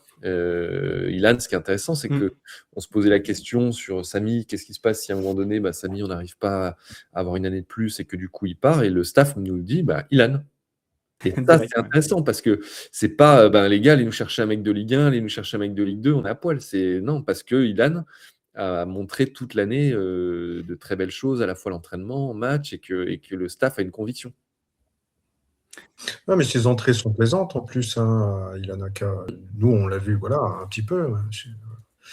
Et Brandon Ndesi, il a 2 ans de contrat, lui? Il a encore 2 ans de contrat. Ouais. Il a 2 ans de contrat, ok. En cas de montée, il y avait un +1. D'ailleurs, tant qu'on y est, est-ce qu'on peut faire le point sur les +1 un petit peu? Parce que c'est vrai que du coup, on n'est pas au courant de tout. Même si je ne m'abuse, Hugo Vargas Rios, il avait un contrat jusqu'en 2026. Il avait un +1 en cas de montée. Il avait un +1 avec la montée, ouais. Super, ok. Non, là, il y a d'autres joueurs aussi dans le chat où les gens se posent la question il leur reste 1 an, il leur reste 2 ans, est-ce qu'ils vont prolonger? J'ai vu que ça parlait de Lacroix, ça parlait de Diouf. Lacroix, l'enjeu, c'est de prolonger, donc il y a des discussions. Okay. Sur Diouf, je crois qu'il y a 1 an, donc c'est des sujets sur lesquels on doit aussi se poser. Après, la question, là où elle est plus prégnante, c'est parce que malgré tout, il faut se dire les choses, les profils qui sont les plus sensibles sont les plus jeunes. Oui. Et c'est un peu regrettable parce qu'aujourd'hui, c'est uniquement ce qui est valorisé. Mais quand on parle avec d'autres directeurs sportifs ou présidents d'autres clubs, ils nous disent mais les gars, votre équipe est trop vieille aujourd'hui. Et les gars, nous, la moyenne d'âge, au moment où on se parle, on a 2 ans de plus que les autres équipes. Alors qui est fortement tiré par des Julio, par Tavares, Delacroix. C'est Julio, Paul, Delcroix et Bernard. Quentin Bernard qui Ouais. plombent la moyenne. C'est à cause aussi. de L'autre, t'as bordel. Marié aussi qui commence à Ouais. avoir un certain âge. Donc, il y a- Marié est toujours jeune. Commencez pas à dire que Marié Donc non, il y aura un enjeu de jouer un petit peu plus jeune, et donc c'est surtout sur ces profils sur lesquels on se concentre. Mais au moment où on se parle, tous les joueurs qui formaient l'ossature, tout le monde est sous contrat au moment où on se parle. C'est-à-dire que là, il n'y a pas de discussion avec des joueurs qui sont plus sous contrat, dont on souhaiterait les conserver. Et du coup, pour les contrats, j'ai vu seulement pour Atem Mimoun que c'était officiellement jusqu'en 2029. Non, Alors, ils se sont trompés on s'est club trompé sur une com. C'est sur celle de Tyrese Dong, on a mis 2028, c'est 2029. Ah, super ça. Ouais. Bien. Donc Tyrese, Djadja et Ilan, Enzo, j'en ai oublié un, Atem, et puis Anas Bagnaia. et Anas, je crois les 3 sont sur 3 ans, 2029. Ah, c'est super. Donc tous les jeunes Ça conseillers de la rejoint réserve. l'idée jusqu'à- du 3 ans et pas 2. Ouais. Bah, sinon on se fait couiller. Super. Sinon, on se fait couiller parce que la première Ouais, année, oui. ils atterrissent, la deuxième, ils explosent et puis ils partent. Donc, ou alors, Ouais, on c'est est vrai. en position de faiblesse avec un. Donc, non, l'enjeu est là-dessus. Super. Et après, si les finances le permettent aussi, on n'est pas à l'abri non plus de se dire il y a des joueurs à un moment donné qu'on prolongera. Par exemple, Adel Lambeza, c'est de notre fête, on a été le voir et on l'a prolongé. Et moi, ce que j'ai aimé, c'est ça qui est important aussi que vous voyez que j'aime bien vous raconter ici, c'est qu'un joueur comme Adel, que Paul suivait depuis des années dans le Sud-Ouest et qu'on a relancé finalement, je crois, sans me tromper, qu'il a une vraie reconnaissance vis-à-vis de Paul et vis-à-vis du club plus globalement, et C'est bon d'entendre ça. qu'il aurait pu attendre d'être en fin de contrat cet été et demander plus. Mais je crois qu'il se plaît, qu'il est content de la chance qu'on lui a donnée. Je crois qu'il y a un projet de s'installer sur Dijon, donc d'acheter. Enfin voilà, donc ça, c'est des signaux qui pour moi sont essentiels. Et je dis souvent quand je fais visiter, enfin je le fais pas souvent, mais des fois je fais visiter le vestiaire, et ça je le pique à notre Florent Péo national. Florent me disait, putain, c'est un super signe, les mecs jouent aux cartes entre eux. Et ça, vrai. les mecs jouent aux cartes, les mecs vont pêcher ensemble, les mecs se voient en dehors, les femmes s'apprécient. Ça se décrète pas, donc on peut pas dire on va créer un groupe là-dessus, puis c'est pas ça le foot, il n'y a pas que ça. Mais c'est des éléments qui sont importants et sur lesquels faut rendre aussi hommage au staff. Nous, on a suivi, on a poussé avec Paul en étant intransigeant sur des sujets, mais le staff aussi parfois nous a poussé à être intransigeant sur des comportements, ou sur le moment on s'est peut-être un peu puni. On avait parlé du cas Nassim, où à un moment donné on a dit il veut faire semblant d'être blessé, puis ainsi de suite, puis on l'a mis hors groupe. J'ai pas de regret. Alors au fond, on aurait préféré l'avoir dans un bon état d'esprit et performant comme il était sur le terrain en fin de saison dernière. Mais je pense, et puis on le voit, la trajectoire au fond nous donne raison aujourd'hui. Mais en fait, on ne peut pas juger un joueur juste à ses qualités footballistiques intrinsèques. La mentalité, l'état d'esprit, le positionnement vis-à-vis d'un club, c'est important aussi. Nous, pour Nassi, enfin nous, en tout cas moi, mais je pense mes camarades pour en avoir discuté, on n'a pas de regrets non plus. Alors, on vend, un top et puis joueur. voilà. Top joueur. Oui, d'accord, top joueur avec un ballon au pied, ouais, mais je ne sais pas où il sera l'an prochain. Il va à Caen. Il a signé à Caen. Ouais, ça y est, il a signé à Caen. Mais c'est là où le foot est complètement fou. Je vous raconte une autre scène qui est quand on va jouer QRM et le FC Rouen. Donc FC Rouen, il était blessé. Donc quand on va là-bas, les 2 fois, il est venu à côté de nous en tribune avec Paul. Si j'avais un contrat dans la poche, il le signait dans la seconde. Il ne nous l'a pas dit. Et peut-être que je surinterprète, mais j'avais l'impression de me faire draguer en fait. Et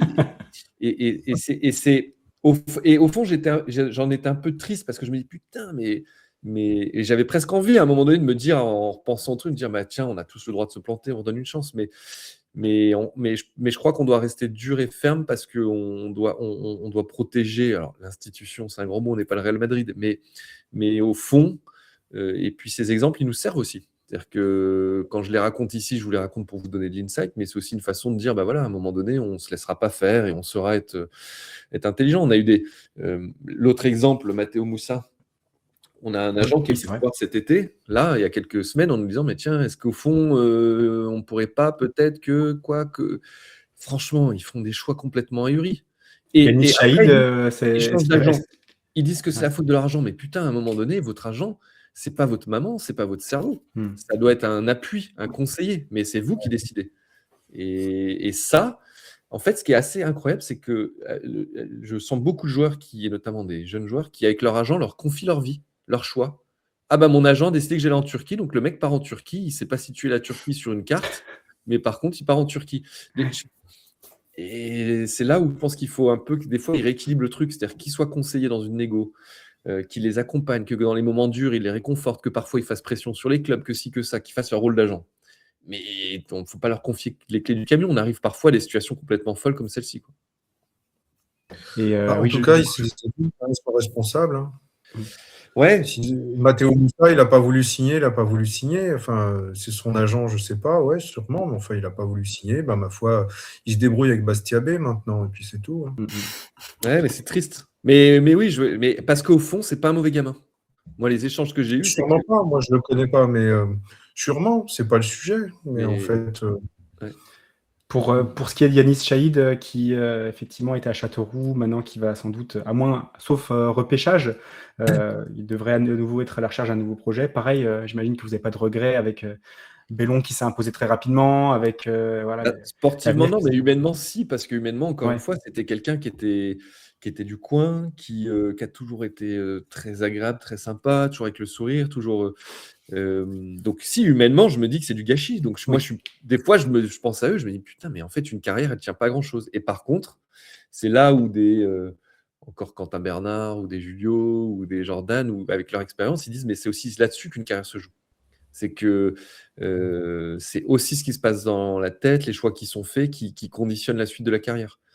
Et donc, je pense que tout ça, ouais, c'est ça qui est, voilà, il y a une part de chance, puis il y a une part aussi là-dessus. Donc là où c'est Fabien, je crois, qui a raison, c'est qu'il y a une part ils en sont responsables aussi. Mhm.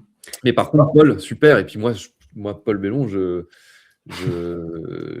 trouve que, et d'ailleurs, un des moments où on a commencé à baisser un petit peu de pied, c'est qu'au tout début de saison, il n'est pas titulaire. Ouais. Ensuite, sur la période septembre-octobre, il commence à jouer et il monte en puissance. Et là, il se fait blesser la cheville.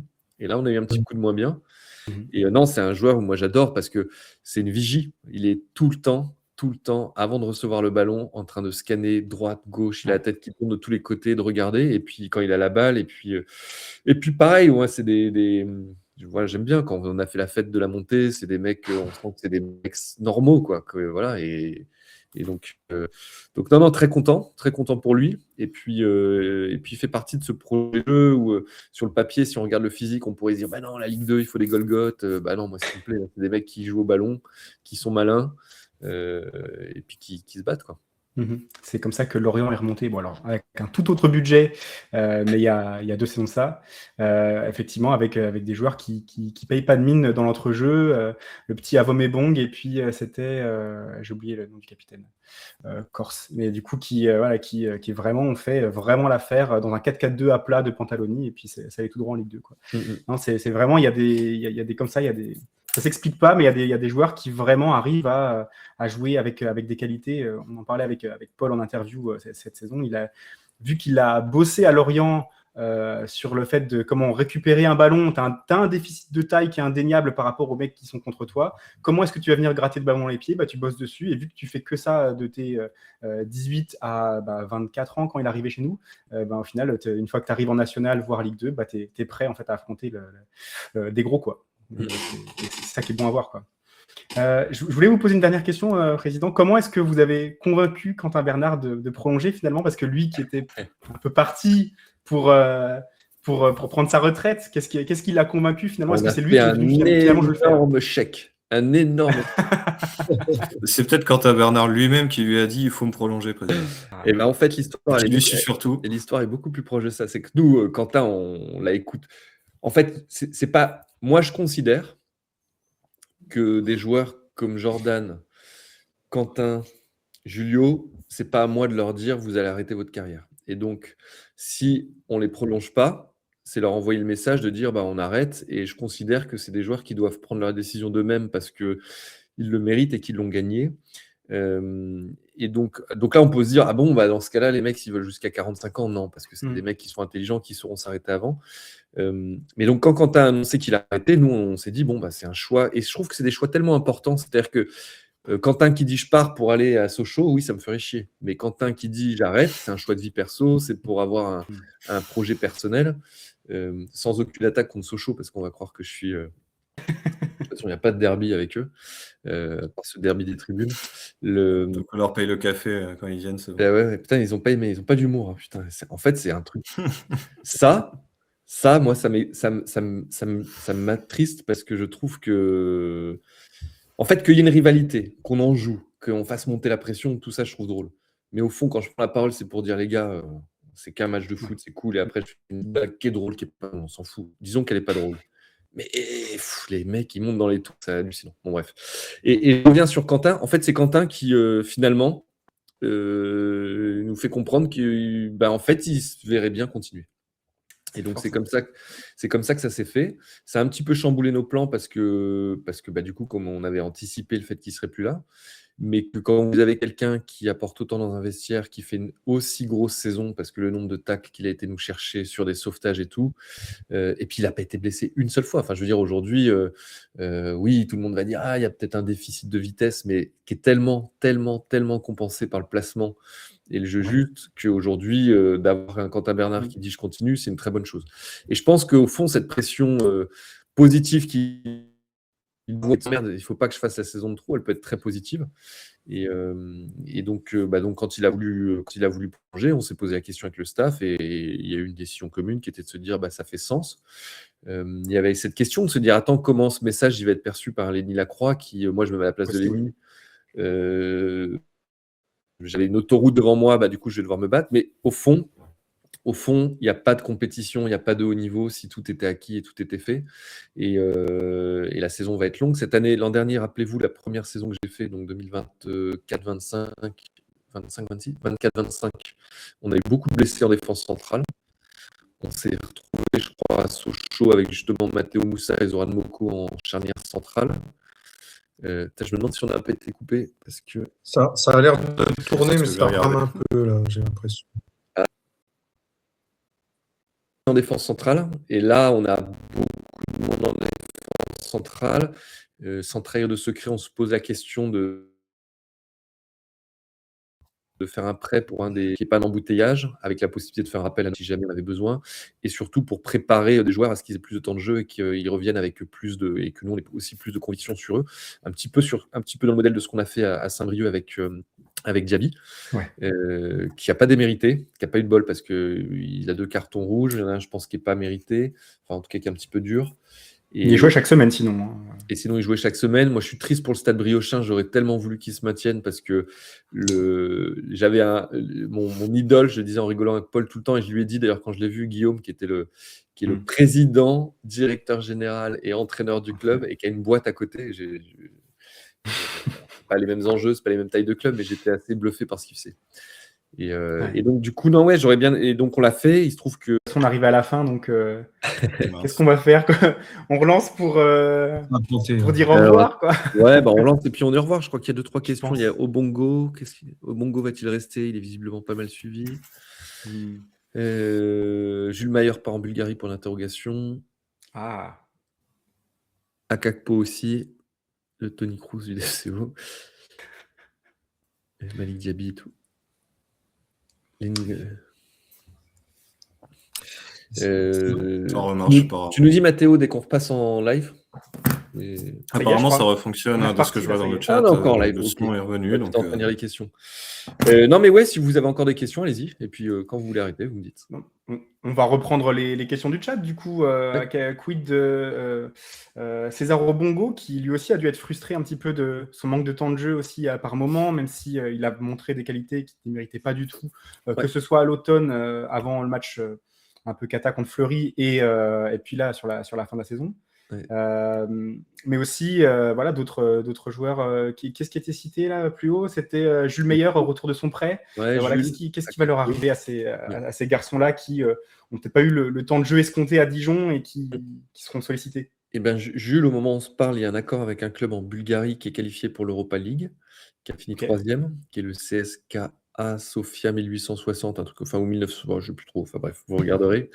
Donc il y a l'accord avec le club et je crois que lui devait se mettre d'accord avec eux, mais a priori, je crois que les choses sont Pour un quasi. transfert, du coup. Ouais, pour un transfert, qui n'est pas un énorme transfert, mais qui est un transfert.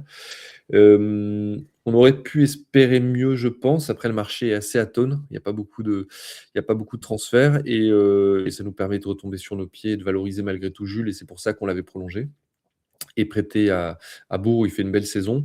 Et le staff ne le voyait pas se remettre dans. Et puis, il y a quand même beaucoup de monde. Notre milieu est assez dense. Ouais. Et donc, on ne se voyait pas se reprojeter avec lui. Akak pour rien parce qu'il était parti à Lorient, donc ça j'ai pas rien de particulier. Donc il y avait Jules Mayer, je crois qu'il y avait une question sur César, ouais. César Obongo, alors pour la petite histoire, il est de Fleury, donc il n'a pas eu de bol parce que match aller il passe au travers, match retour il joue pas.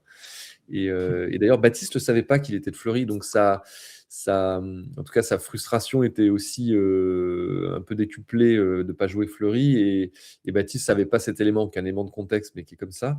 Et par contre il fait une super fin de saison, il fait des très bonnes entrées qui nous font beaucoup de bien au moment où ça arrive et c'est quelqu'un qui a beaucoup de potentiel. Moi, je suis très hypé par lui, par ce qu'il peut apporter et tout. Donc, j'ai envie de voir ce que ça va donner. Et je pense qu'avec Bouleccha, ça va être assez complémentaire. Et il ne faut pas oublier que César a très peu coupé l'été dernier parce qu'il a fait le tournoi de Toulon, d'une part. Et en plus de ça, parce que c'est un gros bosseur, il avait pris un préparateur physique pour faire une surpréparation par-dessus. Je ne sais pas si c'était le meilleur choix, mais au moins, ça montre quelque chose. C'est-à-dire que, est-ce que c'est le bon choix physique et tout? Mais en tout cas, et là, je pense qu'il va avoir une préparation dès le début. Il fait complètement partie du projet. L'an dernier, il était un petit peu plus entre deux eaux, on va dire, entre la N3 et le groupe Ligue 2. Et donc, non, j'espère que ça fait partie des joueurs qu'on a envie de voir exploser et sur lequel, typiquement, on parlait de ce modèle économique, sur lequel il peut y avoir à un moment donné une plus-value, comme on aurait pu l'espérer avec un Isma Diallo. Et en ce qui concerne Boubacar Diallo, il y a pas mal de questions aussi, parce qu'apparemment, il a bien plu pour son match. Alors, il a fait plus d'une mi-temps ou juste une mi-temps contre Orléans, mais en tout cas, il a bien plu, je crois. Ouais, moi, j'ai bien aimé. Ouais. Ouais.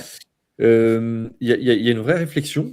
Il y a une vraie réflexion. Au moment où on se parle, pour moi, il fait partie de l'équation complètement. Il n'y a pas encore eu de contrat pro qui a été proposé ou de contrat, donc la Pole est en train de travailler dessus. Mais on est plutôt dans l'optique de lui donner sa chance et de trouver un scénario avec lui. Après, il y a un petit point d'interrogation, c'est qu'il a été beaucoup blessé. Alors après, sur un terrain en synthétique, parce que du coup, avec la réserve, il jouait sur du synthétique. Donc il y a ce point sur lequel il faudra se rassurer. Mais par contre, il est explosif, il a quelque chose. Et on travaille aussi beaucoup en lien avec le centre de formation et Stéphane est assez confiant sur le joueur. Donc on verra ce que ça donne. Très bien. Est-ce que tu avais encore des questions, Christophe, Fabien? Vous aviez encore des... Non, c'est bon pour moi. On va pouvoir se mettre en mode Coupe du Monde alors, Président. Est-ce que vous avez un prono sur un vainqueur, quelque chose là comme ça? Je pense que j'ai reçu genre 5 ou 7 demandes pour être dans des groupes MPG pour faire j'en ai fait aucun parce que j'ai pas eu le temps et puis non. Non, je dirais rien d'intelligent sur le sujet. Je peux dire plus de choses sur le national que sur la Coupe du Monde. Voilà, c'est ça. Je ne vais pas porter la poisson non plus. C'est moins intéressant quand même globalement que le DFCO, quoi. C'est surtout ça. On est d'accord. La France en finale, c'est intéressant quand même. Non, la seule question, c'est est-ce que l'an prochain, on va revoir encore Marié mettre des golazos tous les 10 matchs évidemment. Comme il le fait régulièrement. Ouais. On est tous d'accord qu'on veut ça. Quoi. Évidemment. Moi, j'ai su de Aubagne, Sochaux et Caen. Putain. Ouais. Alors, se déplace encore à Bonal cette saison, donc c'est parfait, il y en aura déjà un. Celui de Sochaux, c'était peut-être pas le plus beau intrinsèquement, mais c'était le meilleur quand même. Celui-là, c'était... Voilà. Oui, en plus, je me souviens que c'est quand même un des rares buts. Jordan, il est quand même relativement timide quand il célèbre. Et c'est un des rares buts où vraiment, on a senti qu'il y avait une grosse osmose avec le reste du groupe. Alors en plus, c'était à l'extérieur, donc il aurait pu avoir une célébration mesurée comme il a l'habitude d'avoir, mais non. Non, puis Ouais, mais là, en plus, Captain Courage, parce que je pense que vous l'avez vu, mais il tirait quand même un peu la patte sur certains matchs il à la fin de saison et il il a était pas un mené peu l'équipe blessé, jusqu'au quoi. bout. Donc, non, moi, je suis ultra fier d'eux et notamment les historiques pour avoir ramené le club. Ils sont quand même fait ce truc de se dire on va ramener le club là où il doit être. Et je trouve que c'est ces belles histoires du sport. Et c'est ça qui me plaît, moi, ces belles histoires dans le sport où ils auraient pu avoir mieux ailleurs, différemment, et où ils se battent pour un truc qui est au-dessus d'eux, quoi.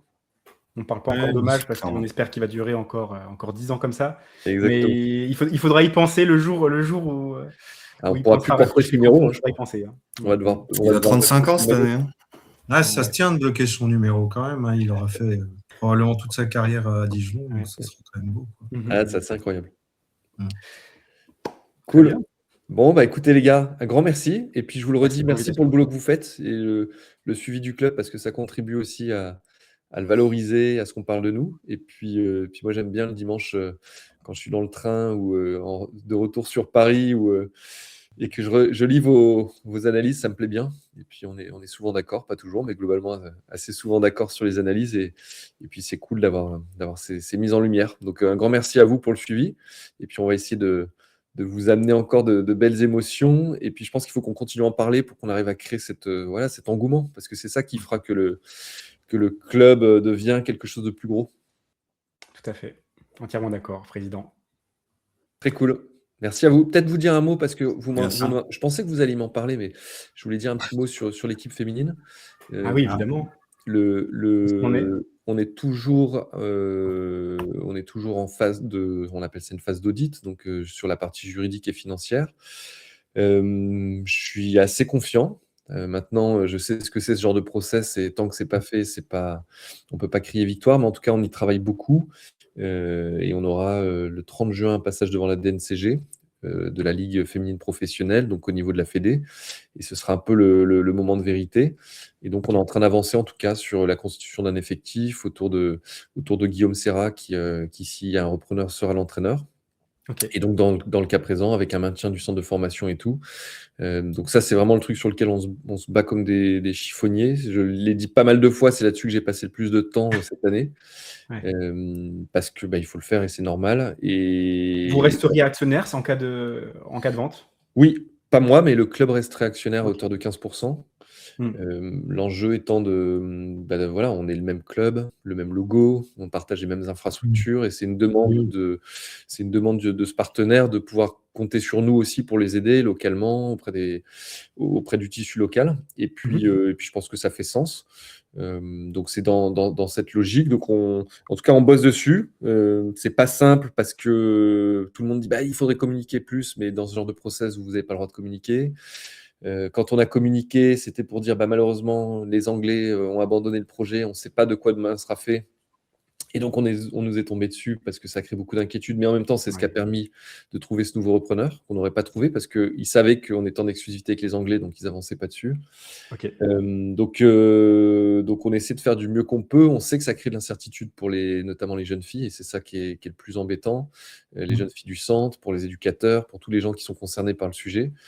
Mais bon, il y a eu beaucoup de raccourcis qui ont été faits, mais la seule chose que je peux dire, c'est qu'on fait le maximum, qu'on ne pourra pas nous le reprocher parce que ça fait 1 an et demi et on a vu pas loin d'une centaine de potentiels repreneurs. Et le modèle du foot féminin est quand même très complexe. Et là, si on y arrive, c'est pas une gageure, c'est un exploit si on arrive à trouver quelqu'un dans ce contexte qui vient. Et si ça se fait, je pense que ça serait une très bonne chose. Et ça sera aussi une très bonne chose pour la partie masculine dont on a beaucoup parlé avant, parce que ça permettra de baisser le déficit d'exploitation et de rendre d'autant plus viable le futur modèle et de réduire nos besoins en matière de transfert. Donc ce serait quelque chose qui serait très positif pour le club et puis plus globalement pour Dijon si ça se fait, parce que derrière il y a aussi des emplois qui sont liés à ces jeunes filles. Et là où c'est complètement injuste, et c'est pour ça que je comprends, même si j'étais un peu déçu par certains comportements, mais je comprends aussi tout le sentiment d'injustice qu'il y a eu autour de ça. Parce que quand on performe et qu'au fond, c'est pas reconnu à sa juste valeur, le raccourci qui est fait, c'est que leur sentiment, c'est que c'est pas reconnu à sa juste valeur uniquement par moi, par le président, on va dire. La réalité, c'est que c'est pas reconnu à sa juste valeur par toute la société, les collectivités, les spectateurs, les partenaires, puisque aujourd'hui, il y a beaucoup plus de commentateurs que de spectateurs. Pour vous donner un ordre de grandeur, sur un match, en moyenne, donc il n'y a que 12 matchs par an à domicile, le revenu moyen spectateur est de 1 037 €. Donc si vous faites x12, ça fait à peu près 12 000 €, 13 000 €. Avec 13 000 €, vous payez un SMIC pendant 3-4 mois. Et le budget de la section féminine est 2,5 millions. Donc quand on a mis tout ça en perspective, on a beaucoup de gens, et il y a des gens, faisons une collecte de dons. Donc j'en ai parlé avec Orléans, le président d'Orléans, qui avait fait une collecte de dons pour essayer de sauver la section féminine. Ils avaient récolté 500 €. Et là, les collectivités, par exemple la région, m'a annoncé qu'ils baissaient la subvention à l'équipe féminine. Avant les annonces ou Non, là, il y a une semaine. Ah oui. Donc, là où je ne peux pas leur en vouloir, c'est qu'on ne peut pas demander les collectivités, ce n'est pas non plus leur rôle de financer des activités à perte. Mais c'est important que les gens aient quand même en tête que les collectivités baissent leurs subventions, même sur le foot féminin, que les partenaires sont en difficulté parce que l'économie, vous le voyez, elle n'est pas florissante, qu'il y a peu ou pas de spectateurs. Alors après, on nous dit, oui, mais qui l'œuf ou de la poule? Est-ce que c'est vous qui communiquez mal? Et peut-être qu'on n'a pas assez communiqué, peut-être qu'on n'a pas bien fait les choses, mais quand vous parlez à l'équipe comme chez nous, quand on leur fait ce reproche-là ou quand ils le lisent, ils sont assez énervés parce qu'en réalité, il y a énormément de postes qui ont été faits. On n'a pas dépensé de budget. Vous n'avez pas vu une seule pub sur les garçons pour venir au stade. Là, on fait un tout petit peu de pub Instagram sur les abonnements, mais pas plus. Donc, c'est pas comme si on avait tout donné aux garçons et pas aux filles. Aujourd'hui, elles performent, mais le modèle économique du foot féminin est pas existant, à mon sens. Donc, je crois que c'est ça la réalité. C'est qu'effectivement, il n'y a pas de modèle économique viable. Et du coup, tout ce qu'on voit, c'est effectivement des appels. En fait, c'est un modèle qui peut marcher que sur la base du mécénat pour l'instant, en réalité, du foot pro. Et moi, c'est malheureux, mais je le dis d'autant plus librement que je suis l'équipe féminine depuis super longtemps. Je suis supporter. J'ai vécu les années avant la montée, quoi. Je suis un gros fan de Tatiana Solanet, pour ceux qui. Donc, et c'est vrai que j'ai moi aussi, à mon niveau, un peu mal vécu cette année l'espèce de bullshit, de tempête, là, de merde qu'il y a eu autour de ça. Et j'ai trouvé qu'il y avait beaucoup de gens qui venaient se positionner là-dessus. Je ne suis pas sûr qu'ils viennent au stade toutes les semaines. Et en réalité, si on veut qu'il y ait un modèle économique du foot et que donc des joueuses professionnelles puissent en vivre, il faut qu'il y ait un marché qui se crée. Et donc, il faut qu'il y ait des consommateurs. C'est bête à dire, mais s'il n'y a personne qui regarde les matchs de foot, les partenaires, ça ne va pas les intéresser, on ne va pas vendre de billets, on ne va pas vendre de maillots, etc., etc. Donc, en fait, plutôt que de se dire pourquoi il n'y a pas, etc., il faut venir au stade, il faut suivre le truc, il faut qu'il y ait de l'engouement autour de ça, quoi. Et surtout qu'on a inversé, je trouve qu'on a inversé le modèle, c'est-à-dire que tout le monde a dit, pour sauver le foot masculin, on s'aborde l'équipe féminine. Et en fait, ça, c'est l'inverse. Parce qu'en fait, il faut reprendre de la hauteur. C'est qu'aujourd'hui, l'équipe féminine a été subventionnée pendant de nombreuses années par l'équipe masculine, par le modèle masculin, et qu'aujourd'hui, il ne peut plus se le permettre de le faire. Mais ce n'est pas l'inverse, c'est qu'on n'est pas en train de les sacrifier. Et ça, c'est un des points où je trouve que les gens ont, en tout cas, la lecture qu'on a été faite. Et le deuxième sujet qui a été et c'est ce sujet-là que j'ai très mal vécu, moi, par rapport aux joueuses, c'est le fait de dire on l'a appris dans la presse. Et le moment venu, je saurais le redire, mais j'ai des échanges WhatsApp avec une des joueuses de l'équipe où j'ai des appels où pendant 1h30, 2 fois en quelques mois, j'ai été au téléphone avec elle pour lui donner, quand je vous dis l'ensemble de la situation, c'est la photo complète et exacte, et d'ailleurs de où on en était, des inquiétudes que j'avais par rapport à Sfera, sur le fait que je doutais qu'elles aient la capacité à lever les fonds, sur le fait que si malheureusement il n'y avait pas Sfera, on se poserait la question du maintien de l'équipe au plus haut niveau. Et donc, quand on sort ce communiqué, on le sort parce que le bien public va sortir l'information, et donc on est obligé de donner notre version pour pas qu'il y ait uniquement une version journaliste. Et je leur envoie ce communiqué quelques minutes avant de le publier. Alors, c'est pas comme si je leur avais envoyé en lecture un mois avant, mais la difficulté, c'est quand vous envoyez un groupe de joueuses et donc indirectement à leurs agents et à leurs familles, dans les 15 minutes qui suivent, de toute façon, ça fuite. Et donc, vous ne pouvez pas leur envoyer beaucoup plus en amont. Et cette info leur avait été donnée de façon à une des joueuses, à Sylvain Carrick, à la team manager avec qui j'avais passé. Donc, tout le monde avait l'information en réalité. Et après, je trouve que c'était une façon, et je comprends le sentiment d'injustice, encore une fois, je le redis, Mais il y avait un côté que j'ai pas trouvé très élégant et surtout qui nous visait nous. Et moi, quand je lis vous dirigez, nous subissons, bah ça, je l'accepte pas et je ferai le redire le moment venu aux personnes concernées parce qu'elles ont toutes été payées rubis sur l'ongle chaque mois. Alors, pas des salaires extraordinaires, mais les salaires sur lesquels on s'était engagé à les rémunérer, elles ont toutes été payées. Elles sont encore toutes payées jusqu'au 30 juin et c'est bien normal. Je veux dire, j'attends pas des lauriers là-dessus, mais je veux dire, on n'a jamais eu de retard de paiement. Et la situation des joueuses pro en plus, bien sûr que c'est pas simple pour elles, mais en plus je trouve qu'elles ont beaucoup tiré le truc sur elles et pas forcément sur les jeunes joueuses, parce que quand vous êtes joueuse pro, vos contrats c'est 1 ou 2 ans, donc ça fait partie du métier que de potentiellement avoir son sac à dos tous les étés et de devoir en changer. Je dis pas que c'est agréable, mais ça fait partie du truc, ce qui était quand même beaucoup plus compliqué pour des jeunes filles qui sont en centre de formation, qui elles vont pas être appelées par tous les clubs et ainsi de suite. Donc ouais, c'était un moment un peu complexe. Mais pour autant, je me bats vraiment parce que je veux vraiment que ça aille au bout. Je veux vraiment qu'on puisse continuer et je serais triste d'échouer parce que ça sera un échec personnel de ne pas avoir trouvé quelqu'un qui reprend la suite. Mais en tout cas, voilà, je voulais dire un mot dessus parce que ça fait partie du club et ce n'est pas un sujet que je veux mettre sous le tapis. Bien au contraire, je suis ultra à l'aise pour en parler, pour donner ma version. Parce que pour le coup, et d'autres pour en témoigner, on a passé un temps incroyable. Au moment où on se parle, les équipes qui sont quand même en sous-effectif, parce qu'on a fait ces licenciements économiques et puis qu'il y a des gros enjeux avec la montée en Ligue 2, sont mobilisées sur cet audit et passent beaucoup de temps dessus. Et c'est un boulot qui n'est pas anodin en tout cas. Voilà. Pour la transparence, ça fait du bien quand même d'avoir tant de communication et d'informations de la part de la direction indirectement à travers vous, à travers Paul quand il avait été invité dans nos lives et quand il participe à ces émissions-là. Donc voilà, on est très reconnaissant aussi d'avoir ce genre d'échange. Eh ben parfait, ça marche.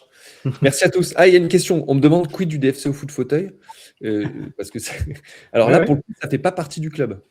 Ça ne veut pas dire qu'on s'en fout, pas du tout.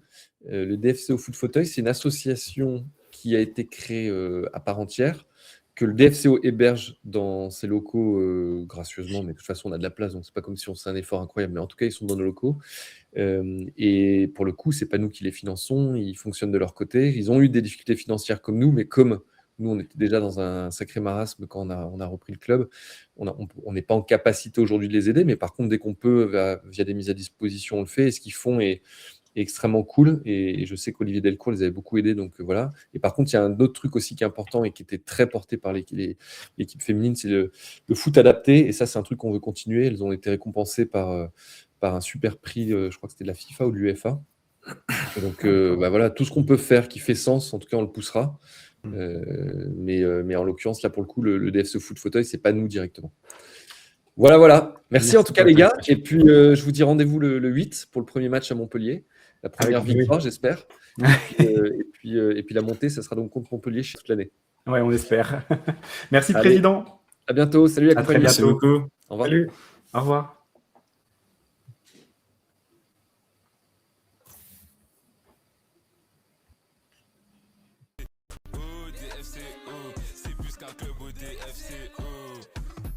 Les crampons sales, de l'argent propre, facile à dire, dur à faire mais je fais mes affaires.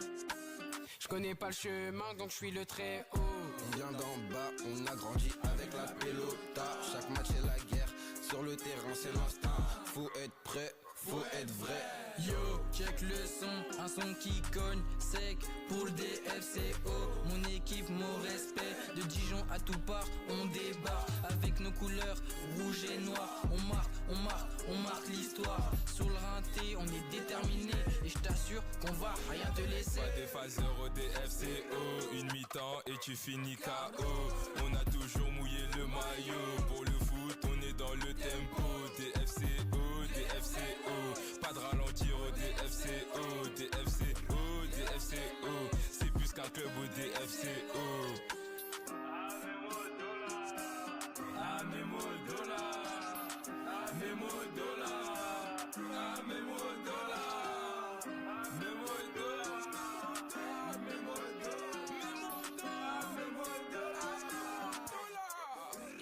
Pas des phaseurs au DFCO, une mi-temps et tu finis KO.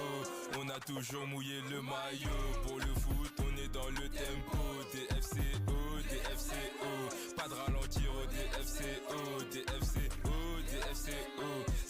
qu'un club au DFCO. C'est plus qu'un club au DFCO. Les crampes